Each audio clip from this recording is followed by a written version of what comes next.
welcome class. Hope you all fine. Today's topic is learning. Now we are going to discuss about learning, definition of learning and type of learning. Learning is so important in our life. Psychologists usually define learning as a relatively permanent change in behavior that occur as a result of experience. Learning is the modification of pre-existing behavior. जो हमारा already exist behaviour कर होता है उसमें जो modification होती है उसे हम लर्निंग कहते हैं. जैसे हमने लर्निंग की डेफिनेशन देखी थी, relatively permanent change in behaviour. जो हमारे परमानेंट बिहेवियर में चेंज होती है हमारे एक्सपीरियंसेस की बेस पे, वो हमारी लर्निंग होती है. अब यहाँ पे हम बिहेवियर देखेंगे. जो बिहेवियर है वो ब्रॉड टर्म है. इसमें क्या क्या आते हैं, हमारे रिफ्लेक्सेस आते हैं, वॉलेंटरी बिहेवियर आते हैं, वर्बल बिहेवियर आते हैं, अनऑब्जर्वेबल बिहेवियर आते हैं. अब जैसे कि हमारी थिंकिंग हो गई, नेचुरल एक्टिविटीज़ हो गई, न्यूरल एक्टिविटीज़ हो गई ब्रेन की, वो सारी जो हैं वो हमारे बिहेवियर में आती हैं. जो हमारी लर्निंग है उसे हम डायरेक्टली ऑब्जर्व नहीं कर सकते.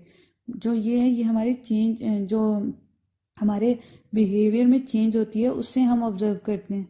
लर्निंग जो हमारी डेमोन्स्ट्रेट होती है ना, वो हमारी स्किल से होती है. जैसे अगर हम कोई न्यू स्किल लर्न कर रहे होते हैं, स्विमिंग होगी, ड्राइविंग होगी, कोई भी जो हम स्किल लर्न करते हैं उससे हमारे बिहेवियर में चेंज आता है. तो वो जो स्किल हम लर्न करते हैं वो हमारी लर्निंग होगी. ठीक है. लर्निंग जो है ये हमारी परफॉर्मेंस में इम्प्रूवमेंट करती है. लर्निंग से जो है वो एक पर्सन में 3 टाइप की जो चेंजेस होती हैं वो डेवलप होती हैं. मेंटल चेंजेस, फिजियोलॉजिकल चेंजेस और साइकोलॉजिकल चेंजेस. सबसे पहले हम देखेंगे मेंटल चेंजेस क्या होती है. मेंटल चेंजेस से क्या बात है कि जो हमारी इंटेलिजेंस, हमारी एजुकेशन और हमारी एक्सपीरियंस की बेस पे जो चेंजेस हमारे बिहेवियर में होंगे वो हमारी मेंटल चेंजेस होंगे, जिसकी वजह से हमारी थिंकिंग, हमारी रीजनिंग जो होती है वो चेंज हो जाती है. जैसे एक इंसान जो है वो उसके अंदर कंपटीशन करने की जो एबिलिटी है वो पैदा हो जाती है. One is physiological change. Physiological change क्या होगा, जो भी हमारी बॉडीली चेंजिंग होंगी, जो हमारी फिजिक में या हमारी बॉडी में जो चेंजिंग होंगी किसी एक्सपीरियंस की वजह से, वो हमारी फिजियोलॉजिकल चेंजेस होती हैं. जब भी हम कोई स्किल लर्न करते हैं जिससे हमारी फिजिकल चेंजेस होती हैं उसे हम फिजियोलॉजिकल चेंज कहते हैं. जैसे जब हम कोई एक्सरसाइज स्टार्ट करते हैं या कोई गेम सीखते हैं या कोई इंसान जब जिम्नास्टिक स्टार्ट करता है तो उसके फिजिकल चेंजेस उसमें होती हैं, तो उसे हम क्या कहते हैं, physiological change. Third one is psychological change. Psychological change क्या होगी, जब आपके किसी भी इमोशन या आपकी फीलिंग्स में जो चेंजिंग होंगी किसी भी एक्सपीरियंस की वजह से, वो आपकी साइकोलॉजिकल चेंजिंग होंगी. लर्निंग जो है इसके 3 इंपॉर्टेंट एलिमेंट होते हैं. First one is learning is a change in behaviour for better और वर्स. जो हमारे बिहेवियर में चेंज होगा वो बेटर के लिए भी हो सकता है और वर्स के लिए भी हो सकता है. क्योंकि जो लर्निंग है वो चेंज इन बिहेवियर है. उसमें हमने ये नहीं कहा गुड चेंज इन बिहेवियर और bad change in behaviour. Change in behaviour जो होती है वो लर्निंग होती है. लर्निंग आपकी पॉजिटिव भी हो सकती है, नेगेटिव भी हो सकती है. तो इस तरह से आपकी जो लर्निंग होगी वो फॉर बेटरमेंट भी हो सकती है और फॉर वर्स भी हो सकती है. जो लर्निंग है वो आपकी, अगर तो आपके बिहेवियर में चेंज किसी एक्सपीरियंस या प्रैक्टिस की बेसिस पे हो रहा है आपके बिहेवियर में, तो वो लर्निंग होगी. लेकिन अगर तो वो आपकी ग्रोथ या मैच्योरेशन की वजह से हो रहा है तो वो लर्निंग नहीं होगी. अगर आपके बिहेवियर में कोई भी चेंज, वो किसी भी जो चेंज है वो आपकी मैच्योरेशन या ग्रोथ की वजह से हो रहा है तो वो आपकी लर्निंग नहीं है. और इसी तरह से अगर तो बिहेवियर में चेंज फटीग की वजह से या किसी डिजीज़ की वजह से हो रहा है या आपके किसी ड्रग का इफेक्ट है, तो भी हम उसे लर्निंग में ऐड नहीं करेंगे. लर्निंग में जो आपके बिहेवियर में चेंज होगा वो आपके लॉन्ग टाइम के लिए होना चाहिए. अगर तो वो टेम्परेरी होगा तो हम उसे लर्निंग नहीं कहेंगे जब तक कि वो फॉर लॉन्ग टाइम नहीं होगा. तो जो भी बिहेवियर में चेंज होगा वो आपके लॉन्ग टाइम के लिए होना चाहिए, तो हम उसे लर्निंग कहेंगे. We are going to discuss the type of learning. Type of learning में हम क्या देखेंगे कि कौन कौन से तरीके हैं या कौन कौन से वेज हैं जिनकी बेसिस पे हम लर्निंग कर सकते हैं. जो साइकोलॉजिस्ट हैं उन्होंने डिफरेंट एक्सपेरिमेंट्स किए हैं ये देखने के लिए कि एक इंसान कौन कौन से तरीके यूज़ करता है लर्निंग के लिए. जो डिफरेंट टाइप ऑफ लर्निंग है उनके अपने प्रिंसिपल हैं जिनकी बेसिस पे हम लर्निंग करते हैं. इनके जो डिफरेंट टाइप हैं उनमें है learning by observation, learning by insight, learning by trial and error and learning by conditioning. जो हम आपके सिलेबस में इंक्लूड हैं वो हैं learning by observation, learning by trial and error and learning by conditioning. जो लर्निंग बाय कॉग्निशन या insight है उसे हम नहीं ऐड करेंगे। First of all we are going to discuss learning by observation. कि लर्निंग बाय ऑब्जर्वेशन क्या होती है? When we observe and imitate other behaviour that is called learning by observation. मतलब कि जब हम किसी दूसरे इंसान को ऑब्जर्व कर रहे होते हैं या इमिटेट करते हैं तो वो जो लर्निंग होती है वो हमारी लर्निंग बाय ऑब्जर्वेशन होती है। इसमें होता क्या है कि जब हम दूसरे इंसान को ऑब्जर्व करते हैं, उसकी जो एक्टिविटीज़ हैं या उसके बिहेवियर को हम ऑब्जर्व कर रहे होते हैं और उसके बाद हम उसी को इमिटेट करते हैं, तो वो जो हमारी लर्निंग होती है वो लर्निंग बाय ऑब्जर्वेशन होती है। जो प्रोसेस ऑफ ऑब्जर्विंग और इमिटेटिंग होता है उसे हम मॉडलिंग भी कहते हैं। Pandora believe that much of our learning take place through observation. We learn by watching other perform and then we imitate what we observe.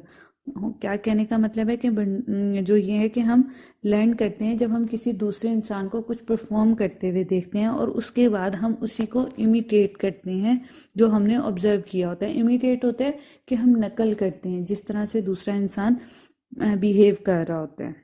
The process of learning by watching other is called observation learning and also known as social learning। मतलब कि क्या हुआ कि learning by observation को हम observational learning भी कह सकते हैं और सोशल लर्निंग भी कह सकते हैं। जितने भी हमारे सोशल बिहेवियर होते हैं वो हम दूसरों को ऑब्जर्व करके या उसको इमिटेट करके लर्न कर रहे होते हैं। जो बच्चे होते हैं वो इन्फ्लुएंस होते हैं अपने बड़ों के बिहेवियर को या अपने पीयर्स को रोल मॉडल करके। उनका जो बिहेवियर होता है वो इन्फ्लुएंस हो रहा होता है अपने बड़ों से, जैसे अपने पेरेंट्स से, अपने टीचर से, और कुछ अपने पीयर्स को भी रोल मॉडल कर रहे होते हैं।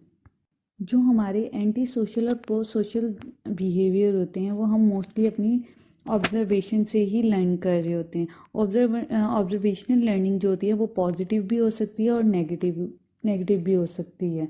जैसे बच्चे लर्न करते हैं बिहेवियर, हेल्पफुल बिहेवियर अपने टीचर को देख के, और फिर वो अपने स्कूल में स्टूडेंट को हेल्प करते हैं जब उन्हें कोई प्रॉब्लम होती है। According to Bandura, there are 4 requirements in observational learning: attentional process, retentional process, motor reproduction process और motivation process। attentional process क्या होता है कि हमने क्लोज अटेंशन जो होती है वो ज़रूरी होती है जब हमें कोई बिहेवियर लर्न करना होता है। आप कोई भी बिहेवियर जब तक लर्न नहीं कर सकते, जब तक आप उस बिहेवियर को कीनली ऑब्जर्व नहीं करते, जब तक आपकी अटेंशन नहीं होती, अगर आपका अटेंशनल प्रोसेस अच्छा नहीं होगा तो आप किसी बिहेवियर को लर्न नहीं कर सकेंगे। Next important element is retentional process. Retentional process क्या होता है कि अटेंशनल प्रोसेस के बाद जो है लर्नर ने जो इन्फॉर्मेशन ली है उसको पहले वो ऑर्गेनाइज करता है और उसके बाद उसे रिटेन करता है जो भी उसने ऑब्जर्व किया है। उसके बाद वो उसे फ्यूचर के लिए उसे रिहर्स करता है अपनी इमेजिनेशन में। मतलब कि वो एक कोग्निटिव मैप अपने माइंड में बिल्डअप कर लेता है। तो जो भी हमने इंफॉर्मेशन ली उसे ऑर्गेनाइज करना और रिटेन करना वो होता है रिटेंशनल प्रोसेस। रिटेंशनल प्रोसेस ये होता है कि आपने जो ऑब्जर्व किया है, जो आपके माइंड में, उसे याद करना। Third element is motor reproduction process. जो ये प्रोसेस है इसमें क्या होता है, रिप्रोडक्शन ऑफ बिहेवियर होती है जो हमने ऑब्जर्व किया है। इसमें क्या करता है लर्नर जो है वो अपनी कॉग्निटिव रिप्रेजेंटेशन को एक्शन में कन्वर्ट करता है। ये हमारी फिजिकल कैपेबिलिटीज़ पे डिपेंड करता है। जो भी लर्नर है उसकी फिजिकल कैपेबिलिटीज़ पे डिपेंड करेगी motor reproduction. Last most important element is motivation. होता ये कि लोग वो बिहेवियर इमिटेट ज़्यादा करते हैं जिसमें वो ये देखते हैं कि वो पर्टिकुलर बिहेवियर परफॉर्म करने पे किसी को रिवार्ड मिलता है। तो अगर तो आपको इमिटेंट बिहेवियर पर रिवॉर्ड मिलता है तो आप उसको इन्हेंस करते हो। Observational learning seems to be powerful source of socialisation. Experiments show that children are more willing to help and share after seeing a demonstration of helping by a warm, powerful model. बहुत से experiments ने ये show किया है कि जब किसी बच्चे के सामने कोई ऐसा बिहेवियर डिमॉन्स्ट्रेट किया जाता है जिसमें आप किसी की हेल्प कर रहे होते हो तो वो बच्चे इजीली लर्न कर लेते हैं। Second type is learning by trial and error. Thorndike introduce trial and error learning although he prefer to call it trial and accidental success. Learning is based on the repetition of the response tendencies that lead to the success. Thorndike introduced a law of effect and law of exercise in his series of experiments on animals. He named them law of learning. जो learning by trial and error है उसमें होता ये है कि जब आपने कोई पर्टिकुलर बिहेवियर लर्न करना होता है तो आप उसको बार बार रिपीट करते हैं, मतलब आप बार बार ट्राई कर रहे होते हैं और उसमें जब आप उसे बार बार ट्राई करते हैं तो उसमें एरर होने के भी चांसेस होते हैं, क्योंकि जब भी आपने कोई लर्न करना होता है बिहेवियर तो उसे आप फर्स्ट अटैम्प्ट में तो नहीं लर्न कर लेते, उसमें आपसे एरर के चांसेस भी होते हैं। लेकिन जब आप उसे बार बार ट्राई करते हैं तो जो आपके एरर होते हैं वो कम होते जाते हैं और जो बिहेवियर आपने लर्न करना होता है वो उसके सक्सेस होने के चांसेस ज़्यादा हो जाते हैं। Learning by trial and error क्या है कि आप अपनी गलतियों और बार बार ट्राई करने से सीखते हैं। डाइक ने एक एक्सपेरिमेंट परफॉर्म किया था जिसमें उसने एक पजल बॉक्स में एक हंग्री कैट को रखा था जिसमें उसे एक लीवर को प्रेस करके बाहर आना था तो उसे एज ए रिवॉर्ड फूड मिलना था। तो जब वो बिल्ली ये करने में कामयाब हुई तो उसे फूड एज ए रिवॉर्ड दिया गया और उसे दोबारा से केज में रख दिया गया। तो हुआ ये कि सेवरल अटेम्प्ट के बाद उसने जब 2-3 दफ़ा ट्राई किया तो उसके बाद कैट को ज़्यादा एफर्ट नहीं करनी पड़ी और वो कामली लीवर तक आती थी, उसे प्रेस करती थी और बाहर आ जाती थी। जो trial and error learning by trial and error है ये कोई कॉम्प्लिकेटेड नहीं है, इसमें जस्ट रिपीटिशन के बाद जो है आप एक स्पेसिफिक बिहेवियर को लर्न कर लेते हैं। जैसा कि इस एक्सपेरिमेंट में हुआ कि कैट ने पहले जो रिस्पॉन्स दिए वो रैंडमली दिए और जब वो 3-4 बार या मैक्सिमम 4 या 5 टाइम उसने रैंडमली रिस्पॉन्स दिए और उसके बाद एक्सीडेंटली उससे लीवर प्रेस हुआ तो उसने ये लर्न कर लिया। उसके बाद एंड पे क्या हुआ कि वो इवेंटली स्टेप ऑन लीवर हुई और उसका डोर ओपन हुआ और वो लर्न कर गई। तो उसके बाद वो सिंपली लीवर को प्रेस करती थी और बाहर आ जाती थी। तो उसने ट्राई को बार बार रिपीट करके उसने एक बिहेवियर को लर्न कर लिया। Learning by trial and error में जो थॉर्नडाइक है उसने 2 लॉ बताए थे, law of effect and law of exercise. Law of effect क्या है कि जब भी हम कोई लर्निंग करते हुए एक रिस्पॉन्स देते हैं उसके बाद जो हमें इफेक्ट मिलता है उसके आप बहुत ज़्यादा इम्पैक्ट होता है हमारी लर्निंग पर। मतलब कि जब भी हम कोई रिस्पॉन्स परफॉर्म करेंगे उसके बाद जब हमें कोई इफ़ेक्ट मिलेगा वो अगर पॉजिटिव होगा तो हम उसे ज़्यादा परफॉर्म करेंगे अपनी जब रिपीटिशन करेंगे, और अगर तो हमें कोई बैड इफ़ेक्ट मिलता है तो हम उसे छोड़ देंगे। According to this law, if a response made in the presence of particular stimulus is followed by reward, that response is more likely to be made next time the stimulus is encountered. इस law of exercise, law of exercise क्या है कि जिस भी response को हम बार बार करेंगे, जितनी ज़्यादा उसकी एक्सरसाइज करेंगे वो हम ज़्यादा जल्दी लर्न कर लेंगे। लॉ ऑफ लर्निंग जो हमें थॉर्नडाइक ने दिया है ये बहुत ज़्यादा एप्लीकेबल है ह्यूमन लर्निंग के लिए। Next one is learning by conditioning. Learning by conditioning is also called as learning by association. Much learning take place by the process it consist of association, one experience with another experience that is already familiar to us. Conditioning is simply the process of taking up some new stimulus for which we already have certain response. Conditioning क्या है कि हम कोई एक new stimulus add कर लेते हैं अपने ऑलरेडी रिस्पॉन्स पे, जिस पे हम रिस्पॉन्स कर रहे होते हैं उसके अंदर हम एक स्टिमुलस को ऐड कर लेते हैं उसके साथ एसोसिएशन करने के लिए। Conditioning involves forming association between the event in the environment and our behavior. मतलब कि जो कंडीशनिंग है वो इन्वॉल्व होती है एसोसिएशन करने के लिए हमारे स्टिमुलस और रिस्पॉन्स के दरमियान। जो है कंडीशनिंग है वो 2 टाइप की होती है। First one is classical conditioning and second one is operant conditioning. Classical conditioning is based on the association of pairing of an originally natural stimulus with the response producing stimulus. This pairing of stimulus eventually produce a condition or learned response. In classical conditioning, a natural stimulus pair one or more time with the biological significant stimulus acquire the power of elect a behavior response in the absence of biological significant stimulus. Classical conditioning में क्या होता है कि हम एक stimulus add करते हैं जिससे हम उस बिहेवियर में ऐड कर रहे होते हैं जिसमें जो है एनिमल या ह्यूमन रिस्पॉन्स कर रहा होता है। जब हम उसके अंदर कोई दूसरा स्टिमुलस ऐड करते हैं तो वो वही रिस्पॉन्स देता है जो नेचुरली अकरिंग जो हमारे पास स्टिमुलस होता है उसके ऊपर दे रहा होता है। तो क्लासिकल कंडीशनिंग क्या हुई कि हम पेयर कर देते हैं एक स्टिमुलस को नेचुरली अकरिंग स्टिमुलस से कि जब जो रिस्पॉन्स हमें उस पहले वाले स्टिमुलस पे मिल रहा है जो हमने पेयर किया है कुछ ट्रायल के बाद जो हमारा लर्नर है वो उस स्टिमुलस पे भी रिस्पॉन्स करेगा। पेवलोव का जो एक्सपेरिमेंट था वो फर्स्ट डिमॉन्स्ट्रेशन थी क्लासिकल कंडीशनिंग की। इसने एक्सपेरिमेंट किया था डॉग पे और इसने ऑब्जर्व किए थे लर्न और अनलर्न बिहेवियर दोनों ही डॉग के। जो अनलर्न बिहेवियर होते हैं वो इनबॉर्न और इनेट होते हैं, बाकी जो है वो आपको जब हम एक्सपेरिमेंट को स्टडी करेंगे तो आपको समझ आएगी। तो अब हम देखेंगे पेवलोव का एक्सपेरिमेंट। पेवलोव ने एक एक्सपेरिमेंट किया था जिसमें वो डॉग की अमाउंट ऑफ स्लाइवा को मेजर कर रहा था। उसने जब एक्सपेरिमेंट स्टार्ट किया तो उसने अमाउंट ऑफ स्लाइवा को मेजर किया था ड्यूरिंग द फूड, लेकिन जैसे जैसे वो एक्सपेरिमेंट कर रहा था तो उसने देखा कि जो स्लाइवा ड्यूरिंग फूड प्रोड्यूस हो रहा था वो बाद में फूड को देखते ही प्रोड्यूस होना स्टार्ट हो गया। तो उसने इस एक्सपेरिमेंट को और ज़्यादा डीपली मेजर करने के लिए देखा कि जब 2-3 दिन गुजरे तो उसके बाद जब वो जो शख्स वो फूड लेकर आ रहा था उसे देखते ही स्लाइवा प्रोड्यूस होना स्टार्ट हो गया। फिर जो पेवलोव है उसने इस एक्सपेरिमेंट में एक एसोसिएशन पैदा की कि उसने फूड के साथ एक बेल भी ऐड कर दी। उसमें ये होता था कि जब फूड प्रोड्यूस करना होता था तो साथ एक बेल बजती थी। बेल जब रिंग होती थी तो फूड प्रोड्यूस होता था। 2-3 दफ़ा ये करने के बाद हुआ ये कि डॉग ने स्लाइवा प्रोड्यूस करना शुरू कर दिया बेल के रिंग करने पे।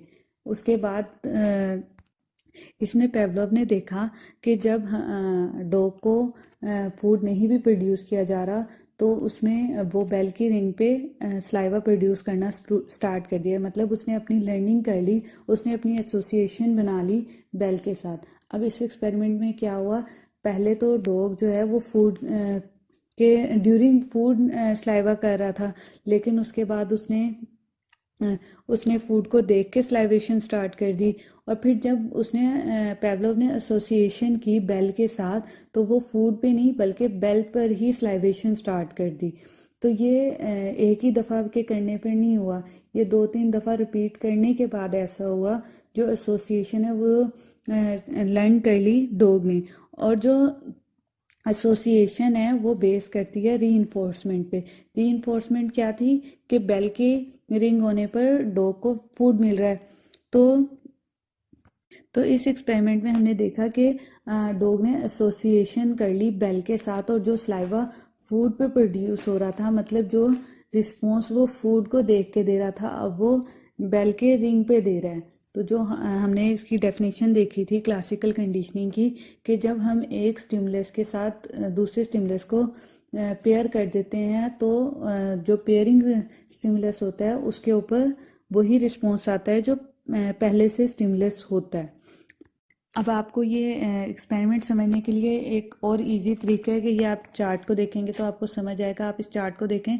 बिफोर कंडीशनिंग क्या था, आपका अनकंडीशन स्टिमुलस फूड था और अनकंडीशन रिस्पॉन्स स्लाइवेशन थी, और कंडीशन स्टिमुलस अलग से क्या था, बेल, और उस पर कोई रिस्पॉन्स नहीं था जब हमने दिया। अब हमने क्या किया, ड्यूरिंग कंडीशनिंग क्या किया गया कि अनकंडीशन स्टिमुलस मतलब फूड के साथ ही कंडीशन स्टिमुलस बेल को पेयर कर दिया गया। मतलब कंडीशन स्टिमुलस और अनकंडीशन स्टिमुलस को पेयर किया गया और उस पर अनकंडीशन रिस्पॉन्स स्लाइवेशन हो रही थी। और आफ्टर कंडीशनिंग मतलब ड्यूरिंग कंडीशनिंग जब 2-3 दफ़ा इसे किया तो आफ्टर कंडीशनिंग क्या हुआ, कंडीशन स्टिमुलस जो हमारी बेल थी उस पर कंडीशन रिस्पॉन्स आना शुरू हो गया, स्लाइवेशन। इस एक्सपेरिमेंट की बेस पे पेवलोव ने कुछ प्रिंसिपल दिए थे। जो उसकी बेसिक फाइंडिंग थी वो है Accusation, time, generalization, discrimination, extinction, spontaneous recovery. First finding is accusation. Accusation is an initial learning of the stimulus response link in the classical conditioning. This involves a natural stimulus being associated with the unconditioned stimulus and become the conditioned stimulus. इसमें क्या है कि जब first initial stage पे association हो जाती है उससे कहते हैं एक्यूसेशन। इसमें जो इम्पोर्टेंट एस्पेक्ट हैं वो टाइम और प्रिडिक्टेबिलिटी है। जो हमारा नेक्स्ट है टाइम ये होता है कि उसने जो इंटरवल है स्टिमुलस में और अनकंडीशन स्टिमुलस में और कंडीशन स्टिमुलस में, तो अनकंडीशन और कंडीशन स्टिमुलस में इंटरवल है वो बहुत ज़्यादा इंपॉर्टेंट है क्लासिकल कंडीशनिंग पे। Next finding is generalization. Generalization in classical conditioning is the tendency of new stimulus that is similar to original conditioning stimulus. मतलब क्या कि जो हमने एक्सपेरिमेंट किया उसमें अगर जो डॉग है वो जो हमने एक पर्टिकुलर बेल रिंग किया उसके अलावा कोई बेल रिंग होगी और उस पर सलाइवा स्टार्ट कर देगा तो वो जनरलाइजेशन होगी। मतलब वो उससे मिलते जुलते स्टिमुलस पर भी वही रिस्पॉन्स दे रहा है जो हमने उसे लर्न करवाया, तो ये होता है generalisation. Next one is discrimination. In classical conditioning discrimination is the process of learning to respond to the certain stimulus and not to respond to the other. मतलब जैसे जनरलाइजेशन में हर बेल पे मतलब हर तरह की बेल पे स्लाइवेशन स्टार्ट कर दी dog ने, इसमें ये नहीं होगा। डिस्क्रिमिनेशन में ये होता है कि वो एक पर्टिकुलर बेल पे जो हमने जिस पे उसे हमने कंडीशनिंग सिखाई है उसी पे स्लाइवेशन कर रहा है डॉग, और जो बाकी उससे मिलती जुलती बेल हैं उस पे स्लाइवेशन नहीं कर रहा। डिस्क्रिमिनेशन प्रोड्यूस करने के लिए पेवलोव ने क्या किया था, उसने जो खाना है वो सिर्फ उसी बेल पर दिया था, बाकी उससे मिलते जुलते साउंड पर नहीं दिया था। तो इस तरह से जो डॉग है वो लर्न कर गया था डिस्टिंक्शन करना। Next one is extinction. Extinction क्या होगा कि क्लासिकल कंडीशनिंग में जब हम एक पर्टिकुलर बिहेवियर पर रीइंफोर्स करना बंद कर देंगे तो जो बिहेवियर हमने जो मतलब कंडीशनिंग हमने लर्न करवाई है वो ख़त्म हो जाएगी। मतलब जब हमने बेल बजाई और हमने खाना नहीं दिया और यही हमने बार बार किया तो जो डॉग है वो स्लाइवेशन बंद कर देगा, तो इसे कहते हैं एक्सटिंक्शन।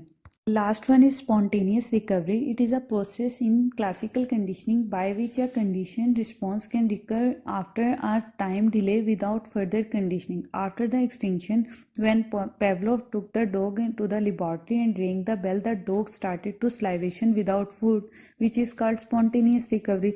Spontaneous recovery ये होती है कि जब हम एक्सटिंक्शन हो जाती है, जब हम किसी वजह से हम उसे रीइंफोर्स नहीं कर पाते डॉग को बेल की साउंड पे और वो उसे एक्सटिंक्शन कर देता है, तो अगर हमने उसे दोबारा से हम बेल रिंग करेंगे तो वो स्लाइवेशन स्टार्ट कर देगा, मतलब उसकी स्पॉन्टेनियस रिकवरी हो जाएगी। ये था क्लासिकल कंडीशनिंग। होपफुली आप लोगों को लर्निंग की समझ आ गई होगी। नेक्स्ट जो ऑपरेंट कंडीशनिंग है हम वो बाद में करेंगे, लेकिन आप लोगों को इससे रिलेटेड कोई भी क्वेश्चनिंग हो तो आप लोग पूछ सकते हैं।